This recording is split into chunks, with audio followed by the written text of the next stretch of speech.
Olivia's POV. Pilit ang kanyang ngiti habang kausap si Derek. Pinapasok ito ng kanyang ina samantalang si Zafiro, hinayaan itong mabasa ng ulan sa labas. Hindi lang yon, panay din ang dikit nito sa kanya. I miss you, love. Napapitlag siya ng hagkan nitong expose niyang balikat. Ngayong narito ka na, maaari na nating ituloy ang ating kasal. Hindi pa niya nababanggit ditong tungkol sa kanila ni Zafiro. Bumuntong hininga siya. Derek, I'm sorry pero hindi ko na gusto pang ituloy ang kasal natin. Alam niya masasaktan sa sasabahin niya, pero kailangan niyang sabihin dito ang totoo. Alam mo naman na magkasama na kami ni Zafiro ng 1 month, diba? I understand, love. Hindi ako galit sa'yo dahil alam kong dinakip ka lang niya at sapilitang dinala. Putol ni Derek sa kanya. Tila ayaw nitong marinig ang nais niyang sabihin. Nag-usap na kami ni nanay, love. Magpapakasal tayo in the next 4 days. Ano? Itong makabubuti sa lahat, love. Inawakan siya nito sa braso at tumayo siya para umalis. Kakasal naman talaga tayo, but because of that man, hindi natuloy. Bakas ang galit sa boses na wika nito. Hinaplos ang kanyang pisngi kaya't agad siyang lumayo dito. Derek, bumuntong hininga siya. Oo, dinakip ako ni Zafiro nung araw ng kasal natin. Mali ang ginawa niya, alam ko yun. Pero sa kabilang banda, nakaramdam ako ng tuwa dahil di natuloy ang kasal nating dalawa. Mahal ko pa siya, Derek. Tahas ang pag-amin niya. Patawad kasi sinaktan na naman kita. Nilokob siya ng konsensya. Wala tong ginawa kundi mahalin siya pero di niya magawang turuan ang puso niya. Mahal niya talaga si Zafiro? Kumuyom ang pang ni Derek sa narinig. Sinasabi mo ba sa akin na wala ka ng balak pa kasalan ako dahil nakipagbalikan ka sa kanya?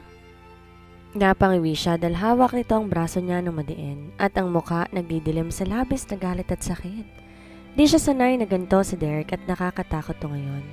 Silang dalawa lang dito sa kusina kaya mas nakaramdam siya ng kaba, lalo na mas dumiin ang hawak nito sa braso niya. Ito ang igaganti mo sa akin. Matapos kitang mahalin ng tama, Olivia? Hinilan Derek ang braso niya palapit dito at tumitig ng may nakakatakot na tingin sa kanya ang mata nito. Tila isa tong demonyo ngayon na handa siyang saktan. Halos ikakasal na tayo at muntik magsama. Tapos dumating ang lalaking yon. Sinira mo ng lahat ng halos ilang taon nating pagmamahalan. Hinayaan mong bigurin na naman ang Zafiro na yun ang ulo mo. Pilit niyang hinila ang kamay ngunit malakas ito at wala tong balak pakawalan siya. Alam ko na nasaktan kita, Derek. Naging mabuti ka sa amin ng pamilya ko pero hindi ko kaya magsinungaling pa sa sarili ko. Hindi ko na kaya. Mas lalo lang nanisik ang mata ng binata sa sinabi niya. Nanlalaki ang mga mata niya nang hilahin siya ni Derek papasok ng kanyang kwarto at ang kinatatakot pa niya ay inilak nito upang walang makapasok. Ang tagal kong pinigil ang sarili ko, Olivia. Sobra kitang ginalang dahil mahal kita pero siguro naman ngayon pwede na. Pabalibag siyang hinagis ito sa kama. Ikakasal na rin naman tayo.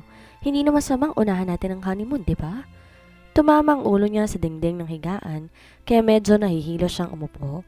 Subalit agad siyang tinulak ni Derek pahiga. Nanlaki ang mata niya nang umibabaw ito sa kanya. Anong ginagawa mo? Tinakpa na isang malaking kamay nito ang bibig niya. Nang sinubukan niya tong sipain, inipit ng tuhod nitong hita niya. Kaya siya napaluha sa sobrang sakit. Habang ang kamay niya ay walang kahirap-hirap, pinigilan lang ng isa nitong kamay. Gusto niyang sumigaw. Gusto niyang humingi ng tulong pero paano niya magagawa yon kung wala siyang magawa laban sa lakas nito? Pilit na nagwala ang katawan niya nang hagkan nitong balikat niya. Kaya't para manahimik siya, isang suntok sa sikmura ang ginawa ni Derek sa kanya. Napanganga siya at nanginig ang katawan sa sobrang sakit.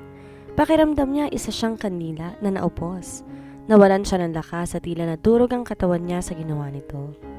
Tila sayang-saya naman si Derek habang nakatayo sa harapan niya. Ang bestida niya tinaas nito hanggang sa balikat niya.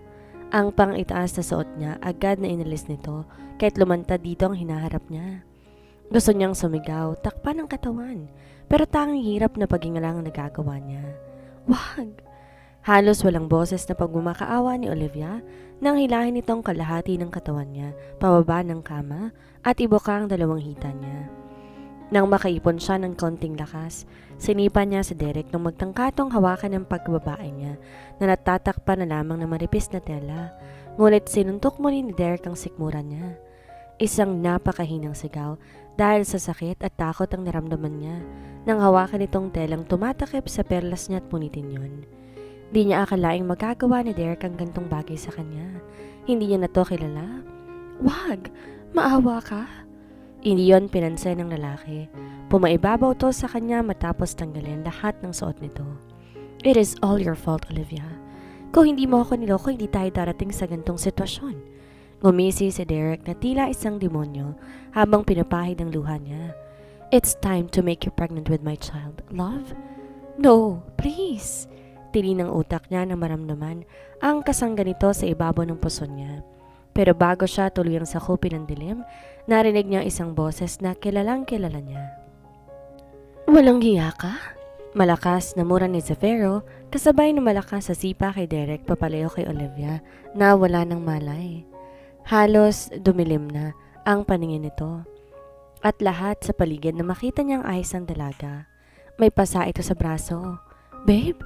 Nag-aalalang nilapitan ni Zafiro si Olivia, samantalang si Derek mabilis na nagbihis. Binalot niya ng kumot ang kabuuan ng dalaga. Sakto naman nabukas ng pinto. Anong kaguluhan to?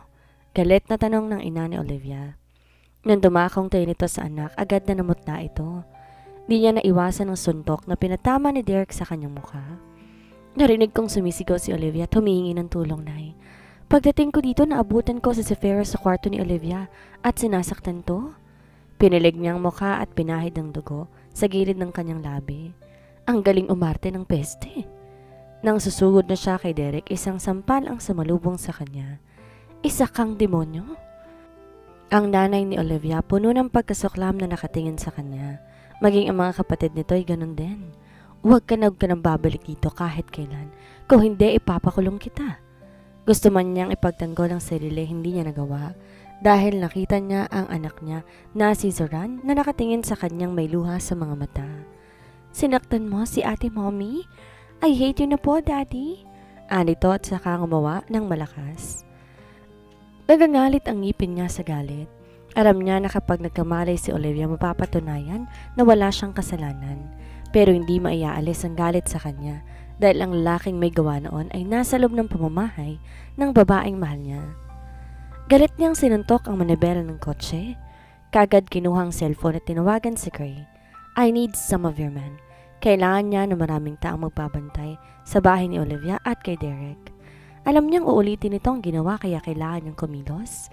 Habang sa kabilang dako, lihim na napangisi si Derek nang itaboy ng pamilya ni Olivia si Zafiro. Umaayon sa kanila ang plano nila ni Carla. Sa kabilang banda, na magmulat si Olivia ng mata, agad siyang umupo ng kama, pero bigla na lang may lumapit sa kanya, si Derek. Di niya na nagawa pang sumigaw na may iturok ito sa leeg niya at sa dalawang hita niya. Tulong! Naluluhang tumingin siya kay Derek na nakangisi sa kanya ngayon. Makalipas ang mahabang oras, kagad siyang nagising. Di niya maigalaw ang buong katawan niya. Tumulo ang luha niya nang lumapit si Derek sa kanya. Gamit ang hintuturo, tinulak siya nito pabalik sa pagkakahiga ang katawan niya. Nay! Omar! Malakas at tarantang tawag ni Derek sa pamilya niya. Agad nang dumating ang nanay niya at iba pa niyang kapatid, kasama si Zoran. Kailangan madala natin sa ospital si Olivia, Nay. Gusto niyang hilahin ang kamay kay Derek. Nang hawakan ito ang kamay niya at hagkan. I think she has a paresthesia because of trauma, Nay. Ani pa nito sa kanyang ina.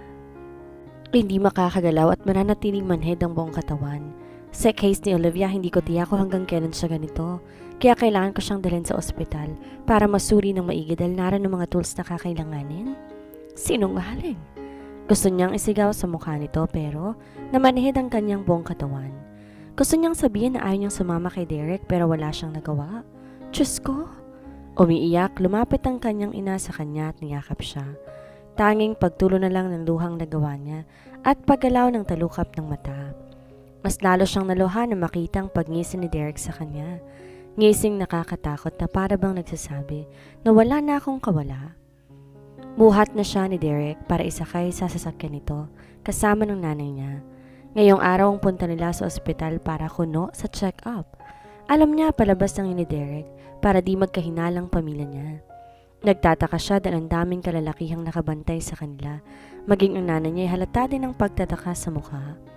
I hired them because I want to protect you, Olivia. Nay? Ani Derek nang mapansin ang pagtataka sa mukha ng matanda. Hindi dapat makalapit pa si Zafiro kay Olivia. Hindi natin alam kung ano pang maaari niyang gawin. Sa sunod makalapit siya kay Olivia. Inawakan nito ang kamay niya. Gusto man niyang hilahin, wala siyang magawa. I will protect you, love.